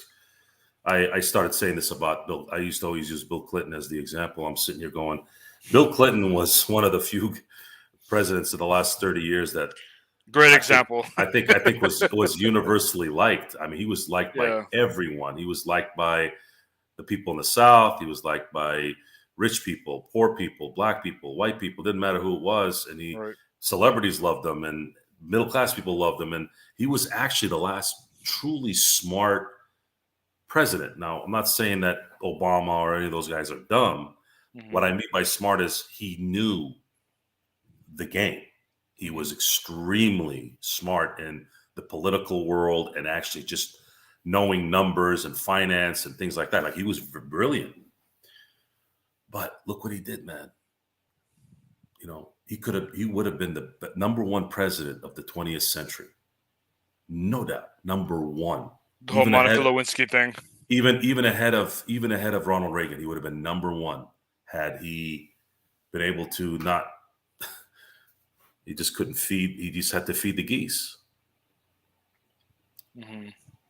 and that never goes away, guys. I mean, our own guy Kobe Bryant got caught up in that, and it's just that thing will. That's the balance. You make that mistake, and it defines you after that. It's very hard to break from it, especially when you're in the position of power like these guys are. It's in our DNA because we're built to conquer, essentially. So, and we going back to the Yankees again. Derek Jeter is the example I always try to set for professional athletes. Off the field. Derek Jeter never got married when he was playing. Yeah, and that would have been because he knew he couldn't stay committed. That's good. You're talking about a sport where you're on the road for, in his case, of course, because he was going to the World Series every year. You're on the road for 8 months. How are you going to raise a family and be a good husband? It's difficult. I'm not saying it can't be done, but your spouse is going to have to really, really sacrifice her life, and the kids are going to have to sacrifice their comfortable lives. And then on top of that, if they're doing something at home and you're not living in the same city, or you're away, you're going to miss a lot of things. Right. I know that they're providing. I know that not many are going to complain. Hey, look, like let's use Kershaw as a good example. Clayton Kershaw. He's been married to his high school sweetheart, and they've got 3 kids, and they live in Texas. He has been playing in LA since 2008. It's that somebody's going to have to sacrifice. And if you're not a strong person like Clayton, because I've never heard anything negative come out of his camp in any way. I think if I had to make a guess, I'd say he's probably been faithful the whole time. And I commend him, and that's a good thing. But it's still hard. It's still hard. A lot of the talk right now is whether he's going to retire or not is based off of that. A lot of the reasons why they were talking about him possibly going to the Rangers last year was because he would have been closer to home. Right. But the thing with Clayton is he is an immense competitor. He would not have been able to last in Texas losing like that. Right. And he's going to come back because he knows the Dodgers are built to win every year in, year out. And they're not going to stop for the next 5 to 10 years. They have way too much talent, and the farm system is too deep. So if he can squeak out another World Series or 2, that would just enhance his career. And of course, he gets a chance to compete because that's who he is. He's an immense competitor. I'm talking mean kind of guys that I always like to talk about. Guys like the Shaqs and the Kobes, and said that on the show today about, Robert Horry was even a mean guy. And I mean to me, mean and focus is a very good asset to have, especially in sports, because I think that's what you really need to kind of consistently be on that top level. Yeah. That's what Tom Brady's going through right now. He knows he needs to retire, but he doesn't want to because he knows he can still play. His wife is getting pissed off at him.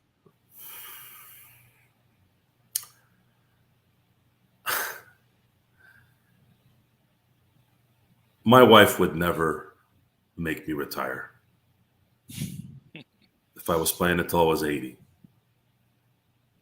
And he loves doing what he does. What's he going to do you're telling me you guys can't go to vacations anytime you want? Yeah. You're telling me you can't. What is Tom going to do at home for 12 hours while the kids are awake? They're going to get bored. They're going to go play in the play set or in the outside all day, every day for the next 50 years. Is that what you want? What are we here for? We're here to just vacation and hang out or do business together. Is that maybe something she wants to do? Maybe she wants to go do a business together with him. Do you really think it's going to compare to football? Football is the greatest sport ever created, in my opinion, ever.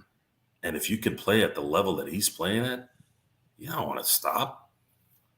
Tampa Bay will pay him until he's 60 if they had to. Any team will pay him. Hell, if I was Tom Brady and I'm like, I'm kind of tired of playing at Tampa Bay, I'd call up John Lynch in San Francisco and say, hey, man, I want to come finish my last year at home.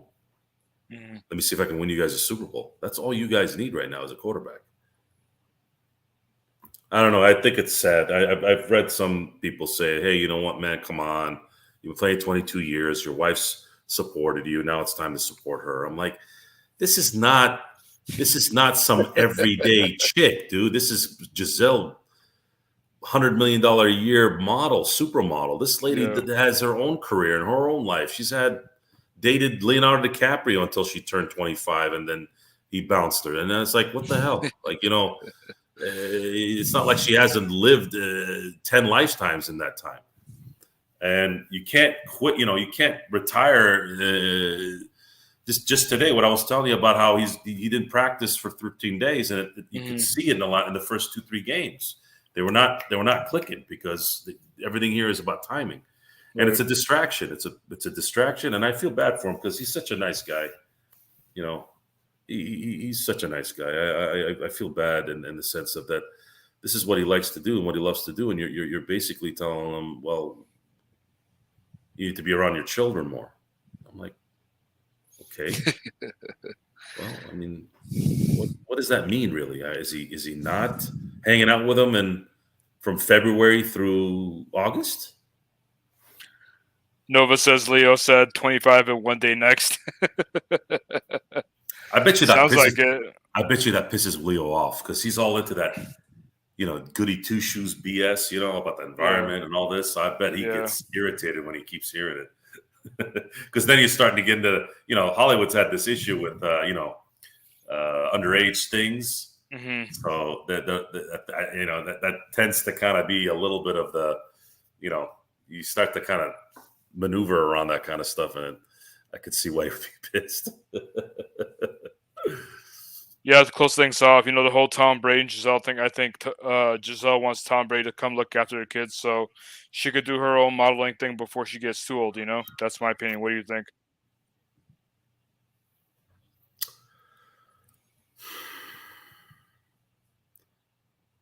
I hope it's not the case.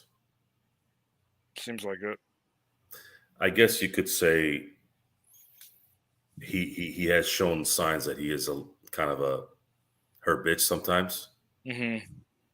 Going to those gala parties, whatever they were, where what is it, the Met Gala?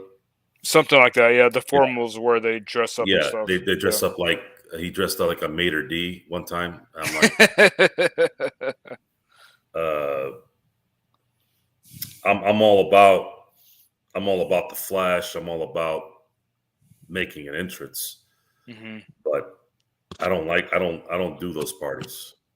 I don't go out and look like I'm wearing silk skin ruffles and prancing around like I'm at Fashion Week. That's if I'm going to those parties, I'm wearing an Armani or Hugo Boss suit, looking like a man, not with like a cigar in your mouth. Yeah, not like a he bitch. I'd prefer to just get. I tip the valet. Hey, where's the back door here? I don't want to go in front of those things. Exactly. I want to go inside the party. I'll party in there. I don't need to go stand around this red carpet and do the little, all the pleasantries. Yeah, that's not going to fly. I'm sure that's probably what he wanted to do, but his wife didn't let him. And I'm not a believer in controlling anyone other than to some degree your children, because that's kids need to be disciplined. Kids need to be shown the way as they get older, so that when they do become adults, they're not chumps. Right. I would don't get taken advantage of. Right. I would have never married a woman that was dependent on me. I don't like that either. I like strong women. I like women that have their own careers and are able to make their own decisions on what they want to do within the. And that's part of marriage. That's part of meeting somebody and having something in common with them and understanding each other. There needs to be an equilibrium with that. And when you don't have that, that's why you have a 60% divorce rate. Because in some cases or most cases, you start getting that jealousy and selfishness thing that's going on. And that's what's a detriment to that thing. And either one relents and submits, or it ends. And then in between there, you have two people that understand each other and know, well, this is something that she does. This is something he does. We have to accept it. That's why we dated for a few years. So you understood that. Mm-hmm. Now the marriage is here. There are no surprises. So I don't wish Tom Brady any ill will on his marriage. It's always tough for children more than anything. That's my only concern for that not to work. But I there was a little bit of me saying, really? F this, man. This is my job. This is what I like to do. You're telling me not to do it. It's not like he's getting beat up. Okay. It's not like he's getting destroyed. Yeah, he's got ailments, but that's because he's getting older. Right. But he's still functioning. He's still good. But then again, maybe there's stuff going on at the house that we don't know about. Maybe he has CTE. Maybe he's weird at home. Maybe, yeah. I don't know. We're just speculating here, and we're taking it at face value, and based off of what she said too. I'm taking it off what she actually said. It sounded like a selfish wife. And in her mind, if I told her you were being selfish, she'd say, you don't know how I'm tired I want him home. And then you're kind of looking like, well, maybe you're not selfish. Maybe you just do want him home. But at the same time, it's like, what's he going to do there? What's he going to do? Nova brought up a good point. Nova says Joe Burrow's probably already been sacked just as many times as Brady has in his career. Yeah, you know what? I attribute the Patriots O-line for protecting him all these years for all the success that he's had in his career. Do you think he's been fortunate enough to have a good O-line or at least good protection? I'll get hit a lot. Sorry, go ahead. No, I was talking about Brady. Do you think like the reason why he's been able to play for so long is because he's always had a good O-line, especially with Bill Belichick in New England? Good old line is usually just is as good as your quarterback in a lot of ways. Right. When you have a quarterback that can release the ball in a timely manner, it does make the offensive line look good. Mm-hmm. And of course, Belichick being the master of do your job, Mm-hmm. you've got the combination there that's kept him healthy for 22 years. And the most important part of this is you can't really touch Tom Brady. Yeah. The whole quarterback culture is because of Tom Brady Mm-hmm. and a little bit of Aaron Rodgers. Yeah. It's if Tom Brady had played in the 80s and 90s, he would not have lasted 22 years. He probably would have went out kind of like how Joe Montana went. Joe Montana played 16 years, and a few of those years he got busted out. I mean, he got hits. He got hits done on him that were pretty brutal. Right. If Tom Brady had taken those same hits, he would have never lasted 22 years. He probably would have been cut out about 15 to 16. Dan Marino, towards the end of his career, he played 17 years, I believe, and you could tell his quick release started becoming a problem. He just was afraid to get hit, and the quick release wasn't working. And if a defense was focused on making sure that you were tight for 3 seconds and had enough of a pass rush, Dan Marino couldn't do anything. He could barely move. John Elway, the last year he played, I remember that. He had to take 4 games off during that year because he was so dead in the body, below the neck, like his body was broken. Right. So he was able to pump himself up with enough whatever shots, lidocaine, whatever, enough to go win a Super Bowl and an MVP and retire. He's been fortunate. He's like it's kind of like the perfect. It's the perfect star. Mm-hmm. Dedication, skill set, brains, rules, right coach, all that stuff, all in one. Mm-hmm. And that's who Tom Brady is.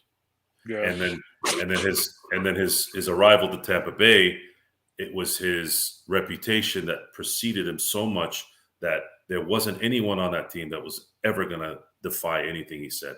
If he had told every single one of those players and the coaching staff to get on your head and I'll win you a Super Bowl, they would have done it in a minute. They would have done it, yeah. And that's remember I told you, results, baby. When you're in the results business, there's nothing else you need to do. You got to produce. Yes. That's a good way to end the stream. Joe, appreciate you hopping on. I was talking sports with you. Thanks to Carlos, thanks to Budside, everyone who joined. Appreciate everyone in chat for watching for 2 hours. We'll catch you guys in the next one. Peace.